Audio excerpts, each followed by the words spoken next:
Penyanyi legendaris Iwan Fals bersama istrinya, Rosana Listanto, tiba-tiba mendatangi Polres Metro Jakarta Selatan pada Selasa pagi. Kedatangan mereka mengejutkan banyak pihak, terutama para penggemar yang biasa disebut OI, orang Indonesia. Pasangan ini datang untuk memenuhi panggilan sebagai saksi dalam kasus dugaan pemalsuan dokumen yang berkaitan dengan organisasi OI yang selama ini menjadi wadah silaturahmi bagi para penggemar Iwan Fals. Kasus ini ternyata sudah berlangsung sejak 4 tahun lalu, namun baru mulai menemukan titik terang setelah pihak kepolisian memperbarui penyelidikan. Menurut informasi yang dihimpun, dugaan pemalsuan ini melibatkan dokumen penting yang digunakan untuk kepentingan internal organisasi OI, termasuk pengelolaan dana dan kegiatan resmi. Ke Polres Jakarta Selatan ada apa, Om? Iya, memenuhi panggilan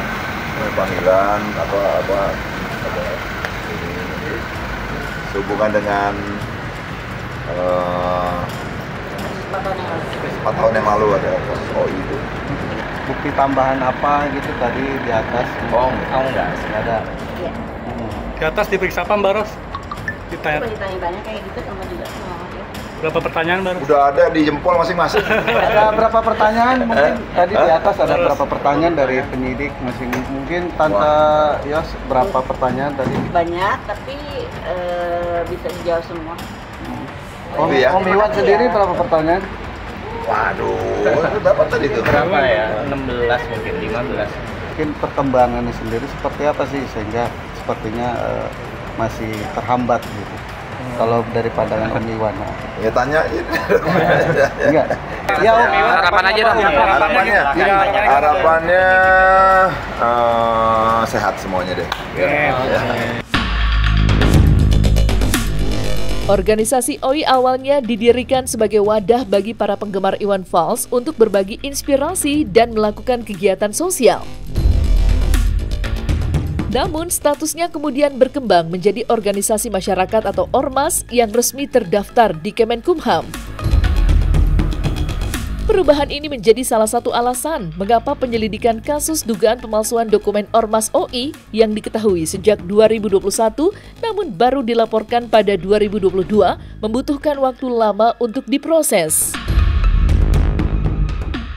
Pihak kepolisian menjelaskan bahwa penyidik memerlukan waktu untuk memverifikasi keabsahan dokumen dan mengumpulkan barang bukti guna memastikan apakah surat yang terdaftar di Kemenkumham tersebut benar-benar palsu. Hingga kini 7 saksi telah diperiksa termasuk Iwan Fals dan istrinya Rosana Listanto. Proses penyelidikan terus berjalan dan minggu depan dijadwalkan pemeriksaan terhadap saksi-saksi lainnya untuk memperkuat bukti dalam kasus ini. Dilaporkan tanggal 23 Juli 2022. Ini dilaporkan di Polda Metro Jaya. Ya, jadi begini. Jadi untuk kronologisnya berawal dari RL ya, istri dari VL atau alias IF sebagai ketua umum ya dari organisasi atau perkumpulan dari fans IF. Nah, kemudian dari tahun RL menjabat ketua umum itu dari tahun 2013 sampai dengan 2021. Nah, kemudian dari situ sebagai ketua umum di situ dari ketua umum ya dari RL itu meminta RE untuk membuat kembali atau mencari salinan dari akta tersebut ya. Nah, itu kemudian dari situ setelah beberapa lama akta itu atau organisasi perkumpulan fans dari akta tersebut ada lagi. Nah, itu yang keluar. Nah, lanjut dari RE menyarankan untuk membuat atau mengesahkan di Kemenkumham. Kemenkumham, kemudian surat SK atau surat keputusan dari Kemenkumham itu ada atau sekarang ada di penyidik, ya, ada di penyidik. Kemudian dari korban IP ini melihat ada namanya di dalam salinan SK Kemenkumham itu, ya. Nah, oleh karena itu dari penyidik lagi mendalami kasus yang dilaporkan. Dari korban merasa dia tidak diberitahu atau dikoordinasikan bahwa dia ada di dalam salinan SK Kemenkumham itu yang motif yang terjadi. Ya, jadi setiap ada organisasi itu harus ada pengesahan, ya. Nah, pengesahan itu adalah terbit akte dari pejabat resmi tentunya, ya. Itu yang sekarang yang lagi menjadi kasus, ya, atau menjadi pelaporan yang dibuat di Polres Metro Jakarta Selatan melalui Polda, kemudian dilimpahkan ke Polres Metro Jakarta Selatan. Ya, jadi kalau dilaporkan, ya, dengan sesuai dengan pelaporan, yaitu dengan pasal 263 itu tentang pemalsuan surat, kemudian juga 266 ke KUHP itu juga pemalsuan, ya. Jadi semuanya masih tahap penyidikan dan pendalaman.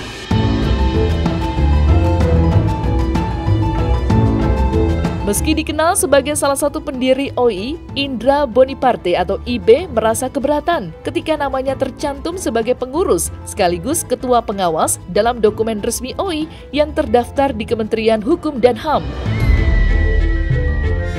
Indra mengungkapkan bahwa ia tidak pernah memberikan persetujuan atas pengesahan dokumen tersebut, terutama terkait status OI sebagai ormas berbadan hukum. Dugaan adanya manipulasi dokumen inilah yang mendorongnya untuk melaporkan kasus ini kepada pihak berwenang. Sebelum melangkah ke jalur hukum, Indra mengaku telah berupaya menyelesaikan masalah ini melalui musyawarah sejak 2021. Namun, berbagai pertemuan dan dialog tidak membuahkan hasil yang memuaskan. Ketidaksepakatan terus berlanjut, hingga akhirnya pada 2022, Indra merasa perlu membawa masalah ini ke ranah hukum untuk mendapatkan kejelasan dan keadilan.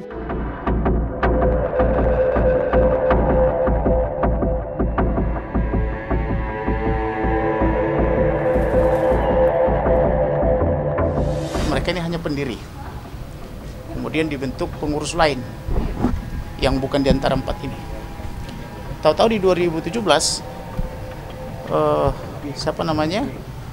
klien saya ini, Indra Boniparte ini menjadi salah satu ketua pengawas tanpa dia ketahui, dan itu masuk menjadi dokumen negara yang saat ini kita laporkan diduga palsu, yaitu dokumen negara itu berupa SK Menteri Hukum dan HAM, yaitu menjadikan Ormas OI menjadi berbadan hukum atau menjadi subjek hukum.